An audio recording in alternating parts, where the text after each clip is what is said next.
komiseri mukuru w'igihugu rushinzwe igorora, nyakubahwa meya w'akarere ka Nyamagabe. Nifuje rero ko mbere yuko dutangira, kuko murangije igihano ku cyaha cya jenoside yakorewe abatutsi, ari ka filime gato cyane ngiye kubereka, hanyuma idufashe gukora ikiganiro tugiye kugirana. Ikiganiro tugirana ni ikiganiro kinyuze mu kuri nk'uko komisiyo yarabivugaga, ariko kinabafasha kumenya amateka mwanyuzemo mu ncamake, nubwo nzi ko mu biganiro mwabihawe, ariko no kumenya amateka mwanyuzemo, mwabayemo, noneho naho u Rwanda ruhagaze ubu ngubu, naho rugomba gukomeza kujya, si ukwifuza, saho rwifuza kujya, naho rugomba gukomeza kujya, wari aho rugeze naho rugomba kugera heza kurushaho. Gashyireho ako ka filime. Birakaza ariko ngo bibahakuraje kabisa, murinde rero uwo mwobo w'amazi, ejo batazagira inyenzi iwunyuramo, muzayimerere nabi mumaze kunywa kuri ako kantu. Hatangira umunyamakuru wa radio yitwaga RTM ashyushya abahutu kugira ngo bice abatutsi. Ndabivuga uko byari bimeze, kuko namwe mugomba kugira ngo ukiri icyaha ugomba kukivuga uko kimeze mu miterere yacyo, ukanumva uko wagikoze mu miterere yacyo yose. Bitagenze gutyo, wowe ubwawe ntukira, nta nubwo ufasha abawe gukira, n'igihugu ntabwo gifasha gukira. Nukumva rero ko icyaha cy'ubwicanyi bwa jenoside yakorewe abatutsi yakozwe mu izina ry'abahutu. Abahutu bose ntibishe, ariko abahutu benshi barishe. Iyo benshi batanica, ntabwo igihugu cyose kiba cyararangiye ngo abatutsi bashire hose mu gihugu. Kugira ngo rero abahutu bakangurirwe kwica, bakangurirwe gukora jenoside, bituruka he? Kuri ideoloji. Ideoloji ni ingengabitekerezo. Iryo jambo ntitwarigiraga mu kibonezamvugo nyarwanda. Ingengabitekerezo ndetse na jenoside zazanywe n'icwa ry'abatutsi, byateguwe na leta ibishyiramo abaturage, kandi leta ikoresha inzego zose.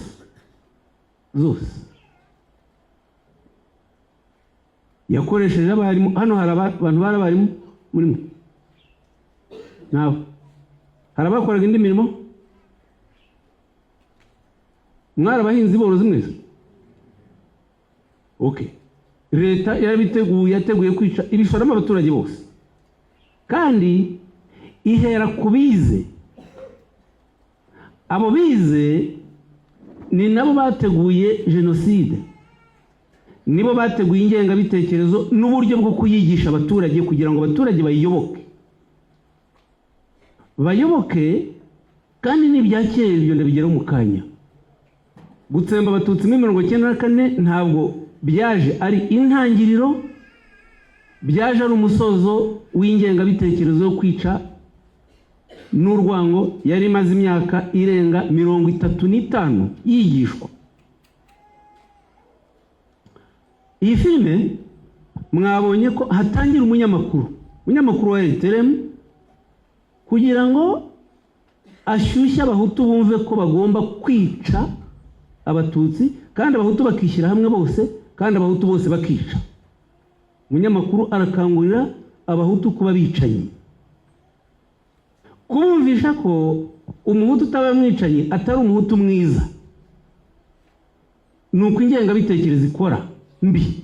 Ingengabitekerezo icengezwa bakumvisha ko wowe uri mu bwoko bugomba kwishyira hamwe mukanga ubundi bwoko kandi mukabwica, ko niba mutishe bwa bwoko ari bwo buzabica, kugira ngo bakumvishe ko ugiye kwica witabara, bakumvishe ko ugiye kwica abantu babi. Nicyo uriya munyamakuru yakoraga. Radio Rwanda, RTRM nizo mwumvaga, ntimumpakanire ko mutazumvaga, nizo mwumvaga, noneho buhoro buhoro zikagenda zibashyira mu urwo rwango. Iyo urwango rero rwamaze gufata, nibwo mwabonye n'uwitwa Nyirimbuga yarafunguwe nkamwe n'uwinaha. Uriya witwa Nyirimbuga w'umugororwa wavugaga yarafungiye muri rigororero, yakoze jenoside Murambi ni inyuma hano ni hirya hari. N'uwarokotse umwe mwabonaga witwa Murangira yanitabye Imana mu bihe byashize, nawe rokokeye Murambi. I Murambi hano hiciwe abatutsi barenga 50,000, ntabwo harokotse abarenga abantu 10, harokotse abantu 13 mu 50,000, abantu 13. Kugira ngo rero hicwa abantu 50,000 Murambi gusa niho mfashe, kandi ababica bakabica nabi, biva kuri urwo rwango. Iyo ngengabitekerezo yigishwa, ikigishwa na leta, si abaturage babitegura, mwebwe leta ibibashoramo. Ariko ntimuze kwivanaho icyaha, kuko iyo leta ikubwiye kwica ukabyemera ukanabikora, nawe uba ufitemo uruhare, kuko ntabwo abahutu bose bahisemo kwica. Hari n'abahutu barokoye abatutsi barabahisha, hari n'abahutu bishwe bazira ko banze kwica, bazira yuko bafashije abatutsi. Ntabwo abahutu bose bishe, uwishe rero nuko yabihisemo. Ibyo ni ngombwa kubyumva no kubyemera. Benshi tuganiriye murambwira muti minisitiri urabizi, terega ntawamenya buriya baratubeshyeye. Ati yego, hari umwe ati yego nagiye mu bitero nakurikiye abandi. Ibitero bwari ubukwe? Ibitero bwari ubukwe? None se ibitero kwari ukujya kuvumba ahantu hahiye amarwa? Byari iki? Byari abahutu bishyize hamwe ngo bajye kwica abatutsi. Siko byari bimeze? Niko byari bimeze. Mwabonye n'umwana w'imyaka avuga ati nafite imyaka 9. Uriya mwana we yarokokeye Nyamata, hariya bari ni muri Kiziya Nyamata ni mu Bugesera. Urumva no kwica umwana w'imyaka 9 ni impinja. Uwica rero Nyirimbuga we yavuze ati twari twabaye nk'ibisimba. Buri gisimba ntimukakibeshyere, igisimba cyica iyo gishonje, cyamara kurya kigahaga kirekeraho. Kandi ntabwo igisimba cyica nabi, ariko mwebwe mwishe nabi.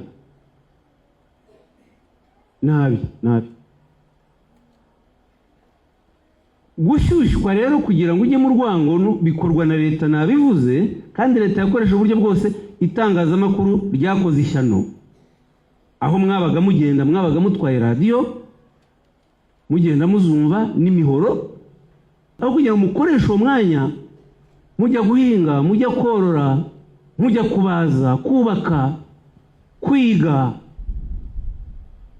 mwatakaje umwanya mujya kwica. Nuko utakaza. Ni nayo mpamvu n'imyaka umaze mu igororero nayo mwarayitakaje.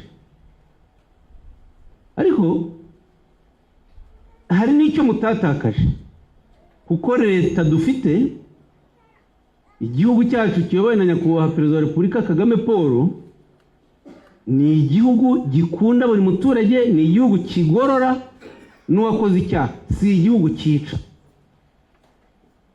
Ntabwo leta turimo y'umwe bw'Abanyarwanda ari leta yica. Cyo mugifate. Ndababwira mbitsindagira kuko ukuri kose ndakuzi. Aba bagabo n'aba bagore babafasha muri serivisi yo kugorora, batubwira uko mwitwaye, kenshi mwitwara neza, ariko harimo na baruharwa bakiri mu magororero. Baruharwa bakoze jenoside n'ubu batararikura. Bahora barota ngo FDR rizagaruka, izazidukize, izaziducungure, maze bamwe bagahungira no mu madini. Umva ko ngo babana bacu ngo bari hakurya hariya bazaza. Hari abatekereza ko abana banyu bazaza, abo bana ariko barahakurya.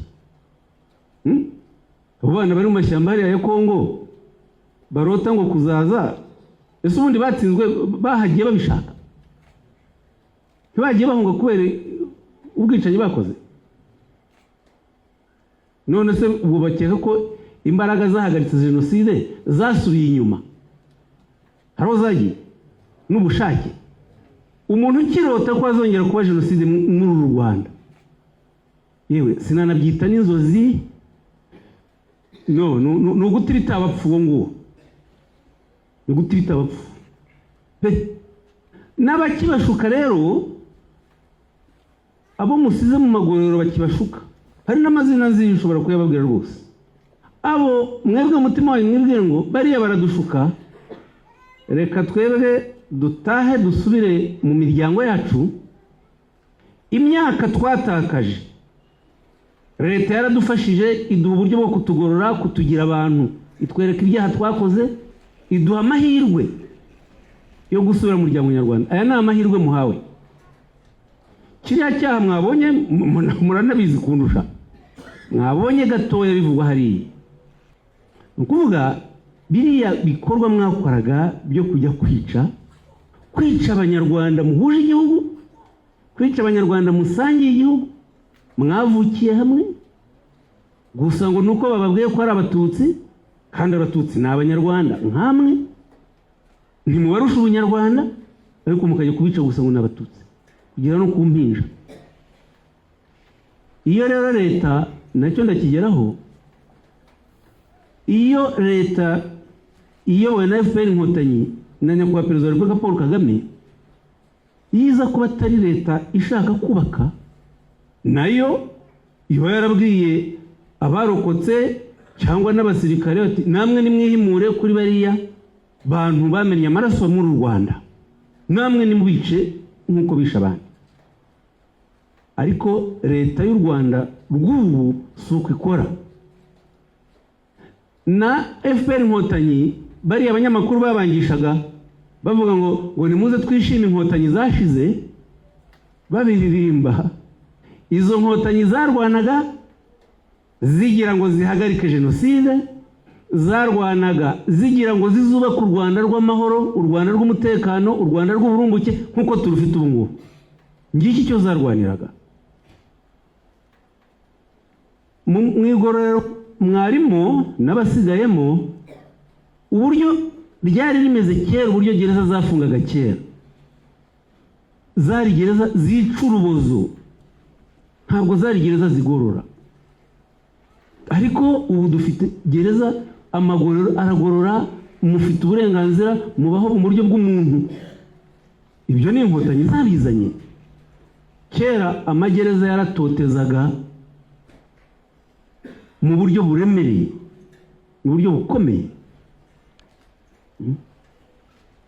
Umunyamakuru ubwo ashyuhije interahamwe, mwahoze mubwira mufite abantu bakuru, mwasanga uriya mukecuru yaroherezaga abuzukuru be, akohereza abana be, ati mugende mujye kwica. Abana bagakurira mu ibyo, bakamenyera urwo rwango, bakarukoresha nabo bakarukora. Mwabonye abitwaga abategetsi, habanje minisitiri w'intebe witwa Kambanda Yohani, yambaye ababwira ati dore imbunda, namwe mufate imbunda ntimugatinye, ati nanjye ndayigendana. Mwamubonye perezida sini ku bwabo, aho ababwira ati nimubamareho. Ubwo avuga ati nimumareho abatutsi, abahutu nimwishyira hamwe mumareho abatutsi, ati nk'uko minisitiri w'intebe yabibabwiye nanjye mbisubiyemo. Iyi mvugo y'abariya abantu, y'abariya bicanyi, y'abariya abajenosideri, n'amashusho yabo nabishyizemo kugira ngo bibereke itandukanyirizo rya leta mbisha na leta nzima, leta yigisha, leta irera, igorora, ikosora, iteza imbere umuturage nk'uko tuyirimo ubu ngubu. kugira ngo hariya twavuye muhatekereza muhibaze ni ideoloji ingengabitekerezo y'abashyize mbi. Buriya byancitseho nagombye no kuba nashyizemo n'amadini, nashyizemo abapadiri b'abicanyi, nkashyiramo abapasitori b'abicanyi nabo bigishaga abakristo, nkashyiramo bashe b'abayisilamu nabo bigishaga abayoboke babo kwica abandi. Kandi mwese mwemera ko ni nako na Bibiliya itubwira ibyo bavuga ngo byanditswe bitagatifu nuko numva bivugwa ngo Imana yaremye umuntu mu ishusho ryayo. Siko bivugwa? Siko munabyemera ko mbona hari n'abambaye amashapure? Siko mubyemera? None se hari aho mwabonye handitse ngo Imana yaremye umuhutu mu ishusho ryayo irema umututsi mu ishusho rya shitani? Ni hehe? No. Ni umuntu, yaba umwirabura, yaba umushinwa, yaba umuhinde, yaba umuzungu, umuntu wese yari mu ishusho ry'Imana. Kandi ubuzima butangwa nayo. Niko tubyiga. Niba ari itanga ubuzima, kuki wowe wumva ko ufite uburenganzira bwo kujya kwambura undi muntu ubuzima? Kubera iki? Kuki? Aho rero niho n'ingengabitekerezo iza igahindura umuntu mubi. Ingengabitekerezo y'urwango nizo igahindura umuntu umwicanyi. Nta muntu uvuka ari umwicanyi, arabigirwa. Umuntu amwicanyi uko yabigizwe. Ndabyemera ko leta ariyo yabagize abicanyi, nibyo. Ariko umuntu ku giti cye nawe yabihisemo, kubera ko umuntu afite ububasha bwo guhitamo yego cyangwa oya.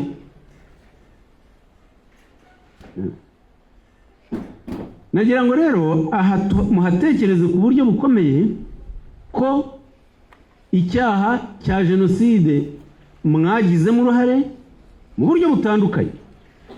Hari abishe koko bagatema, mwabonye n'imihoro muri aya mashusho, abaturage bahagaze bariho batema abatutsi n'abana bareba.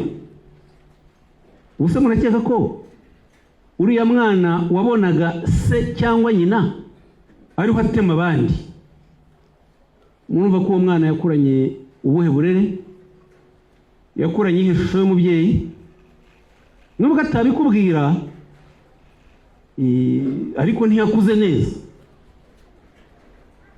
Muri ibi bihe rero tumaze kugera ku mibanire y'Abanyarwanda ishimishije,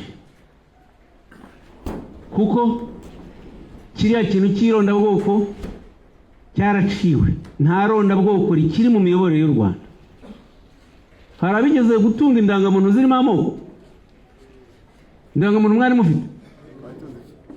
Hari uwafite indangamuntu itarimo ubwoko? Ese bwakoragamo iki? Niko bwakoragamo iki buriya bwoko?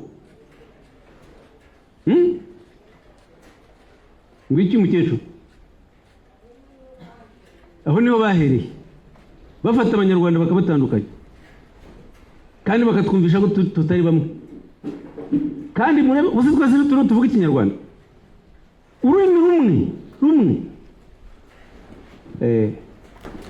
Rero ubu tumaze, iyo dukoze igipimo, dukora ubushakashatsi tukareba ubwiyunge aho bugeze, umwe bw'Abanyarwanda aho bugeze, imibanire 95.3% Abanyarwanda bishimiye imibanire yabo ubu ngubu 95.3%. Bivuze ko ako 4.7 tutaragera ngo tugere ku 100%, niho hakiri ya ngengabitekerezo ya jenoside, niho hakiri bya bisigisigi by'irondabwoko ryigishijwe na leta za kera. Ako 4.7% nako tugomba kukavanaho, Abanyarwanda bakabana bumvikanye, bashyize hamwe, bagakorana bashyize hamwe 100%. Namwe rero murangije ibihano, mugomba kuza mujya mweho gahunda y'ubumwe bw'Abanyarwanda, gutandukana burundu n'ingengabitekerezo ya parimehutu, ingengabitekerezo ya Hutu Power, bimwe bajyaga babigisha kuririmba bakagenda mwambaye amashara n'ibintu by'inturusu, ibyatsi by'inturusu, nako si ibyatsi ni amashami, ngo ishaka ni sederi ndagatora mama, mukomeze twumva, ishaka ni sederi ndagatora mama, ko mudakomeza ra, umwanzi w'umuhutu n'umututsi, mutekereze koko ibintu nk'ibyo. Abantu b'urubyiruko bariho barigishwa, ubwo ishyaka naribuze muri nuko barigitanga ishaka, iyo mwumve ko ari abakiga, noneho bakiga mu bigane, abantu babagejeje habi bariya abantu. Iriya leta nako ziriya leta ubwo nukuva ku ya Kayibanda ya Parmehutu muri 59, iya Habyarimana muri 73, na Sederi ye yaje kuza nyuma, babyita nyuma ngo Hutu Power. Ibyo byose bya bintu byarabahemukiye cyane. Muri iyo 95.3% tumaze kugeraho ishimishije y'imibanire n'ubumwe bw'abanyarwanda, nababwiye ko mwumva ko hari 4.7% tutarageraho, harimo uruhare rw'abantu bakuru, kandi namwe muri mu bantu bakuru, niyo mpamvu nabanje ku myaka mbabaza imyaka yanyu. Ubu ngubu dufite abana bakuze, abanyu, abana bavuka babyawe n'ababyeyi bakoze jenoside, ntera aho ngaho, baza bakatubwira bati iyi miyoborere y'igihugu cyacu ni myiza rwose, turabibona, hatari ko ababyeyi bacu batubwira ko nta jenoside bakoze, ko babeshyewe. Ubu turi hano i Nyamagabe, muri kilometero imwe gusa hano turi ku rwibutso rwa Murambi, hiciwe abatutsi 50,000 mu ijoro rimwe. Wa mugabo yabivuze ati mu ijoro ku itariki 21 z'ukwa 1994 abatutsi 50,000 harokoka 13. Abo bantu barishe. Ubwo kandi ho ndavuga hano turi, wenda bamwe ntimuhazi neza, ndafata urugero rw'aho twicaye. Murambi ni hano, ni kilometero kimwe, hiciwe abatutsi 50,000. Hano inyuma yanjye hitwa mu Cyanika, naho hari paruwasi, hiciwe abatutsi 35,000. Hakurya muri ya misozi tubona ni Kaduha, hiciwe abatutsi barenga 40,000. Wajya hirya gato Musange 26,000, ukahava ukajya hariya ahitwa Imushubi 10,000 birenga. Hakurya hano ku Kigeme abandi ahitwa mu Mbuga, hirya hano ku Karambi, henshi. Ubu ndiho ndafata imirenge, u Rwanda rwose ndaruzi. Mureba aka gace gato mbahaye gusa k'akarere ka Nyamagabe, nako ntarangije, usangamo abantu barenga ibihumbi hafi 200 byishwe n'abandi banyarwanda. Ariko washaka ababigizemo uruhare ukabona ababyemera, ugasanga ntibarenga wenda 600. None se abantu 200,000 bishwe n'abantu 600? No, ntibishoboka. Burya nta n'umuntu wakwica undi murebana gutya face to face, mwarwana mugahangana pe, mwarabishe murabishobora. Nibyo wa mugabo yavugaga, kubera yuko abitwaga abasirikare n'abajandarume bazanye amasasu bagafasha abaturage b'abahutu kwica, bagakoresha amasasu, namwe mugakoresha imihoro. Niyo mpamvu byashobotse. Naho bundi abatutsi 50 bari Murambi bashoboraga kwirwanaho. Yanabivuze uriya witwa Nyirimbuga ati bafashe amabuye tugahangana. Tubigeraho naho abajandarume bavana imyenda ya gisirikare bambara imyenda ya gisivile kugira ngo baze badufashe, ariko bafite imbunda. Ibi rero bibafashe, nicyo nakomeje gushimangira no kubigisha, gutandukanya za leta mwamenye mutarakora icyaha na leta muzi nyuma yo gukora jenoside ziratandukanye rwose. Kandi turashaka ko izi leta zikomeza zigatandukana, abanyarwanda bakomeza bakabana neza. Ntabwo rero dushaka umubyeyi ukomeza kubeshya umwana we ngo barandenganyije, ngo abatutsi barihoreye, ngo buriya baraturenganya nuko twatsinzwe. Se mwatsinzwe gute? Mwatsinzwe muri bande ubundi? Muri abanyarwanda? Muri abanyarwanda? Muri abanyarwanda, twese turi abanyarwanda, ahubwo harimo abakoze ubwicanyi n'ababukorewe. Abo rero ubwo nibwo nje ku ijambo ryitwa ubwiyunge. Nabonye umukecuru ufite akababaro kenshi. Iriya filime imaze igihe, niyo mpamvu umukecuru avuga ati abo bantu kubana nabo biraruhije, ati baje no kunsaba imbabazi menya ko aba ari ukunshinyagurira. Niko yabyumvaga icyo gihe, ariko ubu nawe yakoze urugendo rwo kwakira ibibi byamukorewe. Kwakira ibibi byagukorewe kugeza buriya aho bakwicira abana ugasigara uri wenyine, abana bawe barishwe n'abaturanyi, kandi abo baturanyi babishe bo bafite ababo. Leta irera ifasha ntabwo ari ikintu cyoroshye, ariko ni ikintu gishoboka. Icyo kintu rero kizashoboka ari uko namwe nimutaha mugasubira mu miryango, mujye kureba abo muzi mwakoreye icyaha, ukabwira muti twabagiriye nabi, ariko leta yadufashije kwikosora, twarahindutse, ntitukiri interahamwe, ntitukiri abahutu, turi abanyarwanda, turicuza ibyaha twakoze, ntituzongera, tuje gufatanya kubaka, tuje gufatanya kurera. Gufatanya kurera. Benshi muri mwe mufite abuzukuru, mufite abana. Ubu hari uwifuza yuko ubuzima mwabayemo, hari uwifuza ko abana banyu cyangwa abuzukuru banyu nabo babamo? Aha, ntawe. Ubwo kandi muzi impamvu ari ntawe. Impamvu murayizi ni iyi, nkagira uhaguruka mbwiye, noneho nanjye ngiye kubabaza. Impamvu mwifuza ko ubuzima mwabayemo abana banyu n'abuzukuru banyu batabubamo ni iyi. Wowe ufite abana? Urabafite? Urifuza yuko babaho mu buzima nk'ubwo babayeho? Ntabwo mbyifuza, kubera ko igihugu twabayemo, ibyo twakoze ntabwo tubyifuriza abana bacu. Ubundi gituma tutabiraga abana nuko ibintu twakoze, kwica abatutsi twarahemutse, twashenye igihugu, twica abavandimwe, abo dusangiye amaraso amwe.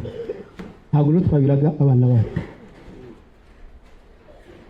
Biranahagije, si ngombwa ko buri wese avuga ndumva nemera ko mwese ari uko mubibona, ari nako mubyumva. Yes. Kandi mukomeze mubyumve gutyo. Ntihagire utekereza, bwana komiseri yababwiye ko ati hari bakeya barangije igihano baragenda bakora isubiracyaha. Turababona. Hari umuntu uva mu igororero akaza noneho yirata kubo asanze, ababwira ngo jyewe icyo nagombaga igihano sinyirangije se, imyaka yanjye 19 ndayikubise, 30 ndayirangije, nta kintu nkibagomba, ngo kandi ngo aho naryamaga ndahasize, nshobora gusubirayo. Hari uzavuga atyo? Niba muri mwebwe hari umuntu utekereza gutyo, ntabwo ibyo bintu twazakomeza kubyihanganira ngo leta y'irwa ikina n'abantu badashaka kugororoka, badashaka kumva ibibi bakoze, bashaka gukomeza guhama mu bwicanyi, bashaka gukomeza guhama mu myumvire ya parimehutu, bashaka gukomeza guhama mu myumvire ya hutu power, naho yagejeje iki gihugu. No, ibyo mbivuge mbitsindagiye, ibyo bintu bigomba kuva mu mitwe y'ababifite. Murabyumva rwose leta iyobowe na nyakubahwa perezida wa repubulika Kagame Paul ni leta yubaka buri muturage wese. Ntazandanga muntu zikirimo amoko, wabaga ufite indangamuntu yanditsemo Hutu ukumva kuri igihangange, ukumva kudakoreka kuko yanaguheshaga uburenganzira bwose. Ufite indangamuntu yanditsemo Tutsi, ishuri ntaribone, akazi ntakabone, perime yo gutwara imodoka ntayibone kandi abizi, agatotezwa agakandamizwa ku buryo bwose. Ibyo ni amateka yararangiye kwisha, ni ukwigiraho. Wumva rero ifite iyo mitekerereze n'iyo myumvire, oya musubire mu miryango yanyu, icyo cyahanaguritse mu myumvire,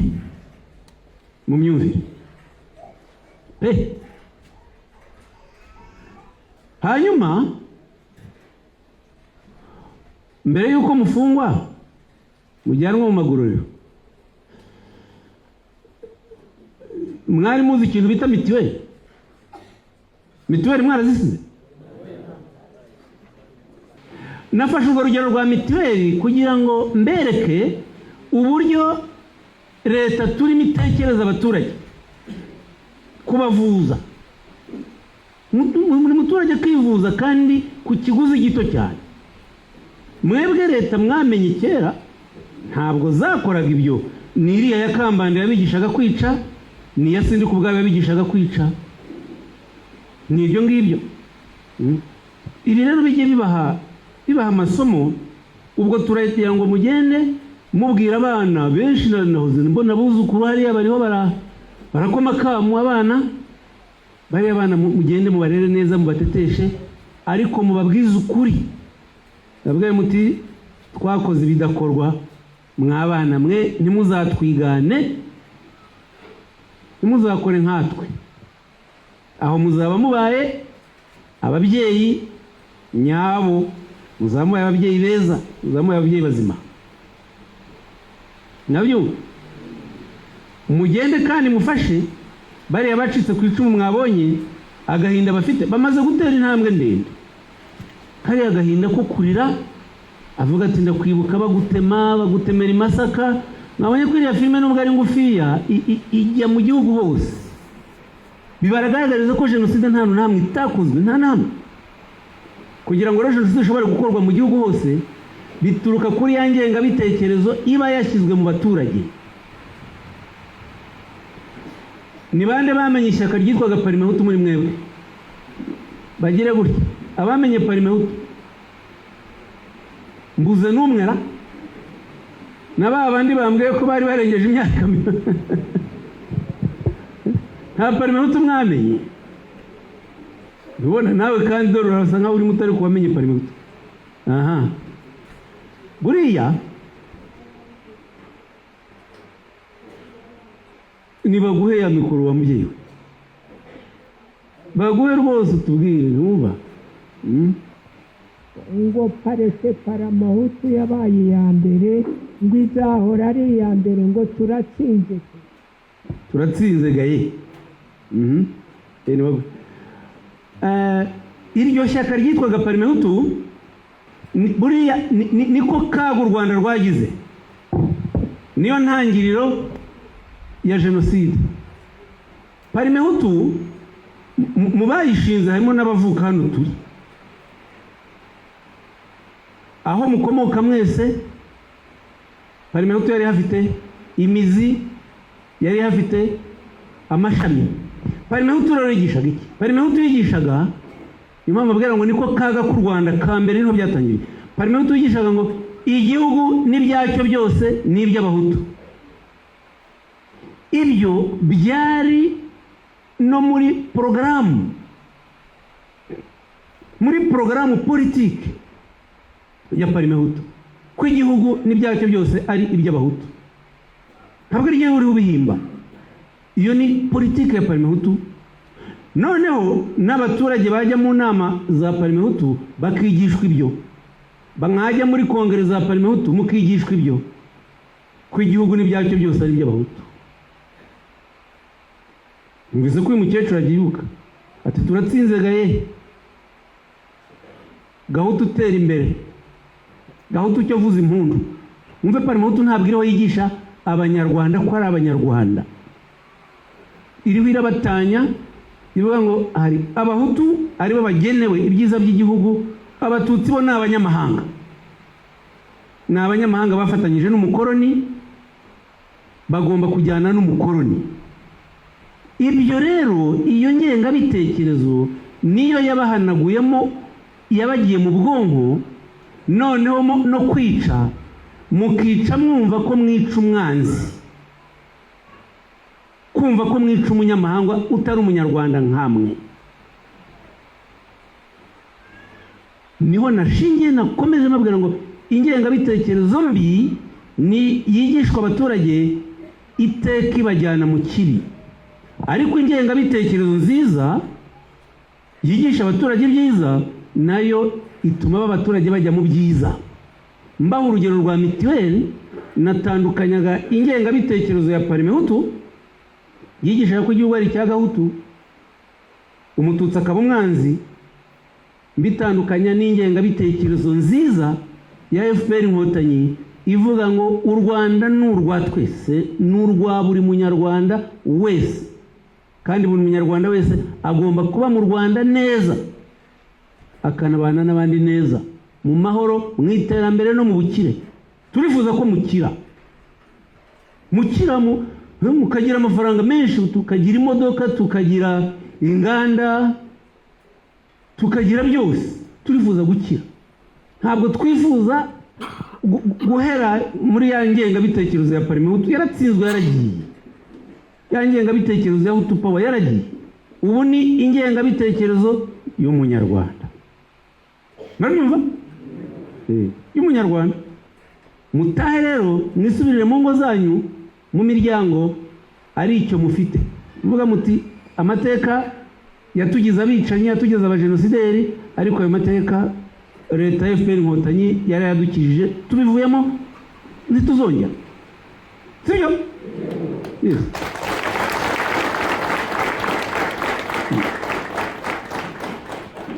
Ni ibyo rwose, ni ibyo nagira ngo mbabwize ukuri kwabyo uko kumeze.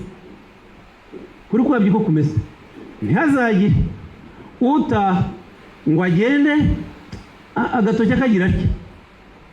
Ibi murabizi ngo wamfungishije ndamuzi. Gufungwa no kwica bihuriye he? Gufungwa no kwica bihuriye he? Ntaho nta namwe. Reka tubabwira tubizi kuko twariciwe. Ushobora no gusanga hari abanza aha ngaha, ariko twe nta rwango tugira, kuko urwango buryo urwango ruhemukira urufite. Urwango ruhemukira urufite. Iyo ufite urwango muri wowe ntushobora kugira amahoro, nturyama ngo usinzi. Urwango rurakwica bwarwo. Urwango ni rubi cyane cyane iyo umuntu azi uko urwango rumera, yararubayemo, icyo akora ni ukutarukorera abandi, kuko abaza uburyo rubabaza, abaza uburyo akarengane kababaza, ntabwo abikorera abandi. Leta rero yo yakemuye icyo kibazo. Leta zaba bagome za Kambani na Sendika mwabo mwabonye hariya zaragiye. Nta muyobozi muzongera kumva n'umwe, ntibizongera kubaho, wakongera kuvuga amagambo yigisha abaturage kwica no kwangana nk'ayo mwabonye, nk'ayo muzi, nk'ayo mwanyuzemo. Biriya byararangiye. Mugomba rero kugenda ejo cyangwa uyu munsi nyuma ya saa sita aho mutahira, kugenda mukeye mujyanye iyo mvugo, ubwo butumwa bw'umucyo, bw'urukundo, bw'umubano. Ideoloji ya Kambanda ya Gihutu, ya Sendika ubwabo ya Gihutu, n'abandi bagiye babayobora. Uvuka muhe komine mukecuru? Komine Maraba kwa Habineza. Burugumesitiri wanyu yitwaga Habineza Jean Marie Vianney. ikizi hari yego Habineza yabigishije kwica nawe arica. Habineza yanafasha ababikira abantu bihaye Imana bamwe bambara ivara babambura ubusa. Urugumesitiri ategeka ababikira kubambura ubusa ni hirya aha ho bita Maraba. Nimutaha muzahaca iyo murenze ibyuzi by'amafi biri hepfo hano mugakomeza hirya gatoya mukambuka Mwogo. Imaraba ni ahantu bita muzasanga agasantere ho bita Ikizi naho ngaho. Mu burugumesitiri aho yayoboraga afata ababikira bihaye Imana babambika ubusa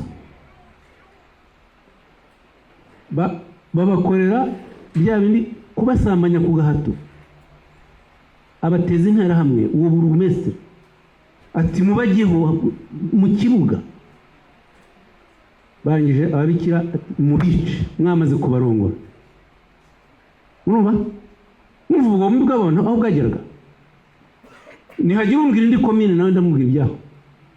Ndi komine wovuga he kwabagira Ishema Inyasi Imabanza komine Banza yari muri prefecture ya Kibuye. Ubwo Imabanza ni Rubengera hari bagira Ishema Inyasi nawe mu Jenoside Ruharwa uwo yari burugumesitiri yo komine aho kubigisha iterambere kubigisha icyiza mwice. Perefe yarinde ntabwo muzi perefe ntumwibuka hashigiye ni Clement Kayishema kandi Kayishema uwo yari umuganga. Tekereze umuntu umuganga yize kuvura aranabirahirira. Umuganga arengera ubuzima ntabwo umuganga bundi yica. Ariko Perefe Kayishema w'umuganga niwe uyoboye inama z'ababurugumesitiri bose abakozi bakuru ba prefecture ya Kibuye ati mwice. Ahera no kuri stade Gatwaro. Perefe Kayishema yabanje kujyana bita kuri Home Saint-Jean iri mu mujyi wa Kibuye hariya ajya gutangiza ubwicanyi aho ngaho n'abantu ba mbere nibo barashe n'imbunda ye kugira ngo atange urugero. Numva wowe uvuka muri komine Mukecuru mbwira komine yawe nawe nkomeze. Ngoma kwa Kanyabashi Joseph siyo burugumesitiri wanyu ntabwo izina urize ariko ni Kanyabashi Joseph niba burugumesitiri wa komine Ngoma. Yari umugabo ukuze ndawe nuko we yanakurikiranywe n'urukiko mpuzamahanga ruya rwakoreraga muri Tanzania ahantu hitwa Arusha akatirwa imyaka 25 yapfuye amaze gufungurwa gatoya yaguye mu Bubiligi. Murumva bose yewe nta kubona iyi prefecture hano turi yari prefecture ya Gikongoro yari ifite komine 13. Mwizo komine 13 nta burugumesitiri n'umwe utarakoze jenoside muri abo burugumesitiri 13 n'umwe. Butare yari ifite komine 20. Aba burugumesitiri batakoze jenoside ni 2 gusa. Abo nabo interahamwe zarabishe. Wantyazo n'Uwanyabisindu bonyine muri 20. Cyangugu arabakomoka Cyangugu mu burengerazuba. Okay. Cyangugu nayo nta prefecture nimwe yasigaye aburugumesitiri bose badakoze jenoside. Ubu rero ba meya mufite murababona meya w'akarere ka Nyamagabe none ko ari n'abasore. Aba basore n'inkumi n'abagore bayobora uturere n'imirenge n'utugari musanze ntaho bahuriye myiyo myumvire nabo bicanyi mwasize ntaho. Aba bagabo n'aba bagore murataha babakira babereka gahunda za leta babafasha. Namwe rero mugende mubafashe ntimugende mwigomeka ngo ararekwa ntashira ngiye guhagarara ngaha hanyuma gahunda zikomeze. Ngira ngo ubutumwa mwabwumvise rwose. Ubu ngubu ni ubutumwa bw'umubano w'Abanyarwanda kandi mukagenda mukegera abacitse ku icumu mukabana nabo neza. Nabo bamaze kwiyakira no kwakira ayo mateka no kwiyubaka. Ntabwo rero mugomba kugenda musubiza igihugu inyuma munisubiza inyuma namwe, kandi nimugende. Icyo ni icya gatatu, abana banyu mubabwiza ukuri, dakomeza kubabeshya. Rero mubabwiza ukuri, kuko buriya hari n'ukuri kwinshi twebwe tutamenya ariko mwebwe muzi. Hari umugabo njya mutangaho urugero iyo nganira namwe. Uwo mugabo yari umukozi mukuru wa leta, yakora inzego zitandukanye mbere ya jenoside, anakora jenoside, yewe anavuka muri aka karere turimo. Yakoze imirimo ikomeye rwose, yanafunzwe, yari mu mirimo ikomeye ya leta. Hanyuma yakoreje jenoside mu mujyi wa Kigali, ni wabo hano ku Gikongoro aho hagereye mu cyitwa Gatirikwazi. Akabeshya abana be baranduta, hari n'abo tungana. Umwe we ni inshuti yanjye rwose, twariganye, ni inshuti yanjye. Ati yewe barambeshyera nta jenoside nakoze, ni nuko umuhutu wese wakoraga imirimo ya leta ubu ngubu wese bamwita interahamwe. Ati biragoye kuba wari umuhutu warakorera wari umeze neza ngo bareke kukugerekaho jenoside. Nuko yabeshyaga abana be. Ariko abana baza gukomeza barakurikirana, bajya muri dosiye za Gacaca bareba ibikubiyemo ikusanyamakuru, bagerageza kujya ahakorewe jenoside bakabaza, bakaganira n'aho se yakoraga na mbere ya jenoside bakamenya imyitwarire ye. Baza gusanga se yarafite irondabwoko riremereye. Iryo ngiryo rya Parimehutu nababwiraga yigishaga ngo igihugu ni icy'abahutu, nk'uko Tederi yabyigishaga ityo. Baza gusanga yari yarabayeho bitaga ngo Hutu power, abahutu bose ni power. Bamenya n'abo yishe rwose. Bagira n'ubutwari bo babanza kujya kureba abana babo se yicaye ababyeyi, babaka imbabazi mu izina ry'ubwicanyi bwakozwe na se. Hanyuma ise aza kugeraho abatumaho. Icyo gihe ari muri mu iguriro rya Mageragere, ndi buze kubaza komishona, ndaza kumubwira izina, mubaza aho yaba ageze ubu ngubu. Ariko yarakosotse. None baza gutumaho abana be, timuze tubonane.